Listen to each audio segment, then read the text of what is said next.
कोई एक्टर है आपकी नजर में? है हीरो जो पहले टॉप का हीरो था, अब फ्लॉप का हीरो, आइटम बॉय बनकर भोजपुरी में घिस रहा है।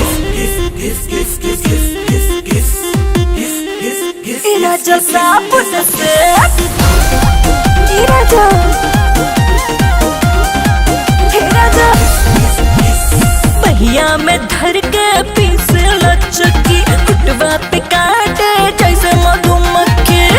तनी पास आवा नाटी गर्ल। अरे पहिया में भर के पीसे नी चटकी, कुटवा पे काटब जैसे मधुमक्खी।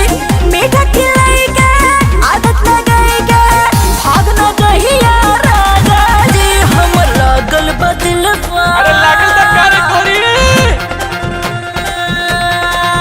हम लागल बदलवा पिले बॉय से, रगड़ के नहला दे साबुन से। तोहर लागल बा दिल बा पिले बॉय से, रगड़ के नहला दे तू साबुन से। अरे पूरा चमका देवे कारे।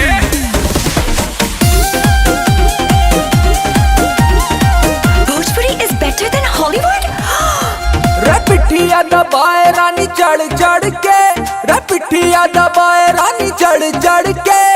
मथुआ में हथुआ से घिस के साबुनिया, रगड़े जवानी पूरा भर भर के। अरे घिस रानी। पिठिया दबाए रानी चढ़ चढ़ के, पिठिया दबाए रानी चढ़ चढ़ के।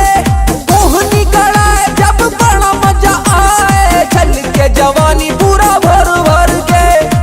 मीठा खिलाएगा, आदत लगाएगा, भाग न गहिया राजा जी। हम लागल बदलवा, अरे लागल त करे कोरी,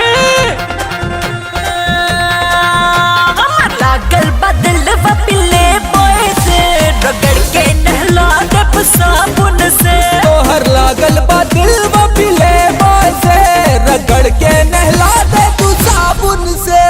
अरे पूरा चमका देवे कारे। पिले बॉय, ये पिले बॉय। अरे बहुत जबरदस्त घिस रहा है। राजा